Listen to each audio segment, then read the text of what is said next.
KDM kalau mau menghidupkan budaya Sunda sih nggak apa-apa, asal jangan yang berbau syirik aja. Jangan sampai dengan alasan mau menghidupkan budaya Sunda tapi menabrak syariat, bikin sesajen, nyembah sana sini, itu tidak boleh. Bahar Syah Ali, seorang ex-HTI yang berkamuflase ingin terlihat menjadi manusia suci, padahal sejatinya dialah iblis yang hanya menggunakan jubah-jubah Islami. Dia lupa 5 tahun lalu pernah terjerat kasus pornografi, di mana dia begitu banyak menyimpan file-file pornografi untuk merusak generasi-generasi Islami. 5 tahun lalu pun pernah dipenjara, menjadi narapidana atas kasus penghinaan dan ujaran kebencian. Maka dari track recordnya saja, kita sudah bisa memastikan betapa Bahar Syah Ali begitu piawai dalam memprovokasi. Maka tidaklah heran orang yang begitu ngotot untuk menegakkan syariat Islam, tetapi dirinya begitu jauh dari mana-mana Islam. Inilah contoh orang yang selalu menggaung-gaungkan agama, tetapi nilai-nilai kehidupan dan pengajarannya begitu jauh dari norma-norma beragama. Bahar Syah Ali seharusnya menjadi evaluasi diri. Islam mengajarkan salamatul insan bihifdzil lisan, bahwa seorang manusia itu selamat bergantung atas bagaimana dia pandai menjaga lisannya. Sementara apa yang dilakukan Bahar Syah Ali begitu pandai dan piawai memprovokasi, tetapi tidak pernah sadar diri untuk menjadi evaluasi. Maka jauh panggang daripada api, jangankan untuk menegakkan syariat Islam, sementara dirinya saja begitu jauh dari nilai-nilai keislaman. Sok-sokan menganggap Kang Deddy Mulyadi itu memberikan banyak persembahan dan menyembah sana sini, sementara Anda sendiri tidak pernah mengatakan bagaimana referensi dari syirik sendiri. Saya sangat memahami keterbatasan Anda dalam berliterasi, begitupun wawasan Anda yang begitu terbatas soal agama, maka tidak heran Anda begitu kaku dalam memaknai agama. Jauh sebelum Anda mengatakan bahwa Kang Deddy pelaku syirik yang memberikan sesajian-sesajian dan menyembah ini dan itu, tuduhan-tuduhan atas prasangka Anda semacam itu bukan baru kali ini saja diucapkan.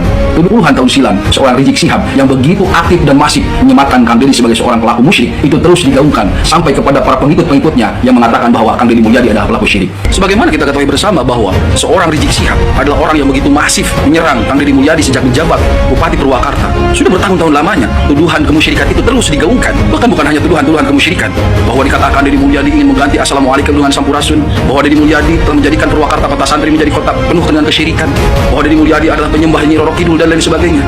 Tuduhan-tuduhan kemusyrikan itu yang tidak berlandaskan kepada dalil yang sahih, yang seluruh tuduhan-tuduhannya itu hanya berdasarkan asumsi dan ketidaksukaan semata. Ketika Rizik Syihab menuduh Kang Deddy Mulyadi adalah pelaku kesyirikan, pelaku kemusyrikan yang menjadikan Purwakarta yang tadinya kota santri menjadi kota musyrik, buktikan kepada saya satu saja orang Purwakarta yang dia beragam Islam lalu beralih menjadi penyembah daripada patung-patung yang dibuat oleh Kang Deddy Mulyadi. Tunjukkan kepada saya. Saya ingin mengatakan bahwa Purwakarta yang Anda tuduh sebagai kota santri yang berubah menjadi kota kemusyrikan, sesungguhnya Purwakarta saat itu di eranya Kang Deddy Mulyadi mampu melahirkan generasi-generasi emas yang mampu bersaing di dunia nasional maupun internasional. Begitu banyak lahir santri-santri yang bersaing di dunia sains maupun teknologi, yang bukan hanya dalam bidang agama, menguasai usul fikih, hifzul Quran, qiraatul Quran dan lain sebagainya. Pertanyaan saya kepada saudara Rizik Syihab, santri Anda sudah berprestasi seperti apa? Apakah Anda mampu melahirkan santri-santri yang menjadi ulama, menjadi imam-imam di masjid-masjid? Atau santri yang bersaing di dunia internasional? Tunjukkan kepada saya santri-santri Anda yang hebat dalam ilmu tauhid, ilmu alat, tasawuf, balaghah, ma'ani, bayan, tauhid dan lain sebagainya. Tunjukkan kepada saya. Bukankah dari seluruh upaya Anda hanya mampu melahirkan orang seperti Bahar Smith yang lisannya selalu mencaci maki, yang lisannya selalu berkata kasar, upatan, hinaan, cacian dan makian? Apakah itu bagian dari ajaran Rasulullah Muhammad SAW? Bahar Smith yang selalu menggelora di dalam setiap ceramahnya mengatakan Deddy Mulyadi adalah pelaku kemusyrikan. Pertanyaannya, Bahar Smith sudah melakukan apa untuk mendidik anak santrinya? Santri Bahar Smith mana yang mampu berprestasi di dunia nasional maupun internasional? Tunjukkan kepada saya. Jangankan muridnya, Bahar Smithnya saja. Coba tolong bacakan Al-Fatihah dengan lugas dan jelas, seperti hanya imam-imam di Masjidil Haram misalnya. Orang-orang yang tidak lagi merasa malu tentang agama, menuduh orang lain seperti ini dan seperti itu, tetapi tidak bercermin kepada diri sendiri, adalah orang-orang yang justru sedang melukai keislamannya. Dari kalangan mereka, siapa yang hari ini menjadi imam di masjid-masjid agung, di masjid-masjid besar? Apakah ada sejarahnya dari kalangan mereka menjadi imam besar di Masjid Istiqlal? Saya belum pernah menemukan. Atau di masjid-masjid besar lainnya, adakah suara indah yang mereka lantunkan untuk memimpin sholat? Apakah di sini ada yang pernah mendengar baik Rizik Syihab, Bahar Smith dan CS-CS-nya itu pernah menjadi imam di masjid-masjid besar? Apakah pernah mendengar lantunan suara indahnya yang menyejukkan hati ketika memimpin sholat? Tunjukkan kepada saya, yang pada akhirnya seluruh tuduhan-tuduhan yang dilakukan oleh Rizik Syihab maupun Bahar Smith tentang Kang Deddy Mulyadi sebagai pelaku kemusyrikan, pada akhirnya itu menjadi doktrin-doktrin dan dogma-dogma beragama mereka, yang itu tidak hanya dhalun walakin mudhillun, tidak hanya sesat akan tetapi menyesatkan. Anda menuduh Kang Deddy Mulyadi melakukan sebuah ritual penyembahan terhadap sesuatu, sementara yang dilakukan Kang Deddy Mulyadi adalah sebagai bentuk mupusti, bukan migusti. Anda akan paham ini? Tentu tidak akan paham, karena kultur budaya kita berbeda. Kita bangsa Sunda sudah memiliki sejarah panjang tentang peradaban bangsa kita, dan bangsa kita, kami selaku bangsa Sunda tidak pernah mengenal yang namanya zaman jahiliyah. Leluhur-leluhur kami memiliki adab yang begitu tinggi tentang kesopanan santunan, bagaimana menjaga lisan dengan mengatakan dalam sebuah filosofi nunda letah satu kangen sirah. Kami memiliki peradaban yang jauh lebih luhur daripada kalian yang baru datang hari ini, yang sekonyong-konyong datang lalu memusyrik-musyrikan tradisi kami, peradaban kami. Di saat Kang Deddy Mulyadi melakukan sebuah tradisi kesundaan yang itu merupakan bentuk warisan leluhur budaya bangsa, dan itu dikatakan mupusti bukan migusti, Anda katakan sebagai sebuah kemusyrikan. Lantas bagaimana dengan kaum-kaum Anda yang memperindah kuburan-kuburan, mendatanginya, menghiasi kuburan, mencium patok-patok kuburan, berdoa di dalam kuburan? kuburan. Apakah itu ajaran dari baginda Rasulullah Muhammad SAW? Dan mendatangi kuburan-kuburan tersebut secara berkala, bahkan setiap minggu mendatangi berkumpul dengan mengembangkan musik-musik di dalam kuburan, menghias kuburan begitu indah, melebihi daripada sahabat-sahabat yang soleh yang dijamin masuk surga.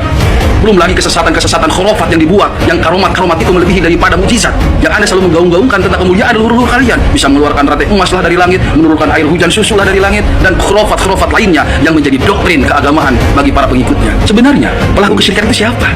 Kami bangsa Sunda yang menjaga tradisi, dan itu pun hanya sesekali, ataukah kalian yang senantiasa setiap waktunya mendatangi kuburan leluhur-leluhur kalian, memuliakan leluhur-leluhur kalian, mengatasnamakan karomah, bisa ini, bisa itu, dan sebagainya. Dan bahkan yang paling merusak akidah adalah tatkala seseorang meninggal ditanya marrobuka, jawabnya adalah Habib Ali bin Anu bin Anu bin Anu bin Anu. Seperti itu akidah yang Islam yang benar. Seperti itu, bukan bentuk musyrikan. Coba tolong jelaskan dengan rinci dan jelas. Dan ketika Rizik Syihab maupun Bahar Smith menggaungkan tentang amar ma'ruf nahi munkar, pertanyaannya adalah sudah sejauh apa dan sehebat apa dalam menegakkan amar ma'ruf nahi munkar? Pertanyaan saya adalah, apakah yang dilakukan Kang Deddy Mulyadi menolong begitu banyak orang, ribuan anak yatim dan kaum duafa, menyekolahkan mereka, memasukkan mereka ke pondok pesantren? Apakah bukan bagian dari amar ma'ruf nahi munkar?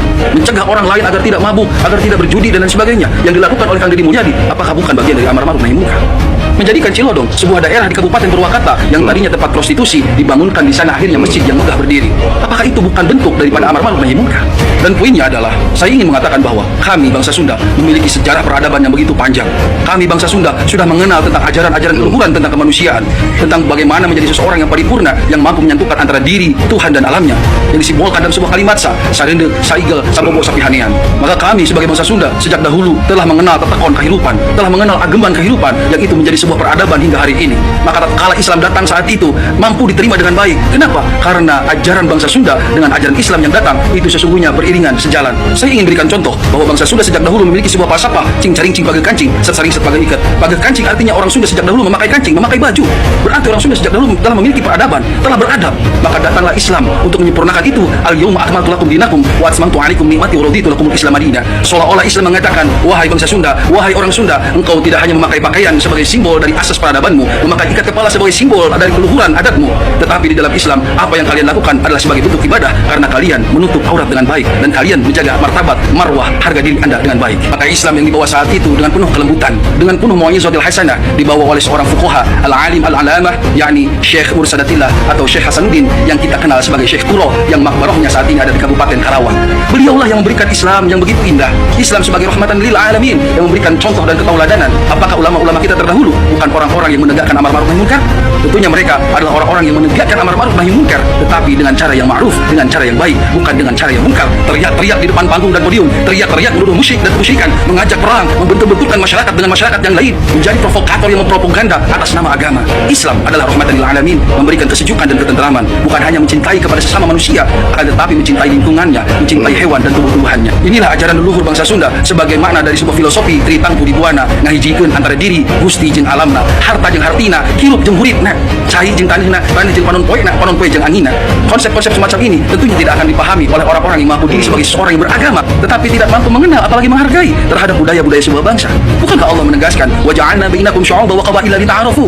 Allah yang menjadikan berbangsa-bangsa, bersuku-suku agar kalian saling mengenal. Setelah kalian saling mengenal, saling menghormati.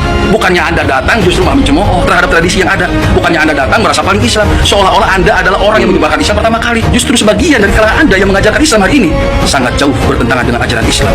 Nauzubillah, summa nauzubillah. Saya ingin mengingatkan kepada saudara-saudara, jika Anda ingin menghargai orang-orang yang telah berjasa mengislamkan bangsa Sunda ini, adalah mereka para ulama yang lisannya selalu menyebarkan kesantunan, lisannya selalu memberikan kesejukan sebagai sebuah interpretasi dari Islam yang rahmatan lil alamin. Maka ziarahilah orang-orang yang memang memberikan manfaat bagi bangsa Sunda ini. Ulama-ulama kita terdahulu, ada Syekh Kuro di Karawang, ada Syekh Abdul Muhyi di Pamijahan, ada ulama-ulama besar di Garut, Syekh Ja'far Siddiq, Syekh Sunan Suci Rahmat atau Raden Kian Santang, dan ulama-ulama besar yang tersebar di seluruh Jawa Barat, dari Cianjur, Sukabumi, dari Garut, dari Tasikmalaya. Apakah kurang ulama-ulama kita yang justru mereka lah yang harus kita hormati, mereka lah yang harus kita ziarahi sebagai tabarukan dan tafaulan untuk kita? Bukannya mereka yang datang mengagung-agungkan leluhur mereka yang sesungguhnya mereka tidak pernah berjasa bagi bangsa Sunda ini. Semoga pemaparan ini mampu membuka hati kita dari kebutaan, dari kepalsuan duniawi. Allahumma arinal haqqa haqqa warzuqna tiba'ah wa arinal batila batila warzuqna ijtinabah. Assalamualaikum warahmatullahi wabarakatuh. Waalaikumsalam warahmatullahi wabarakatuh.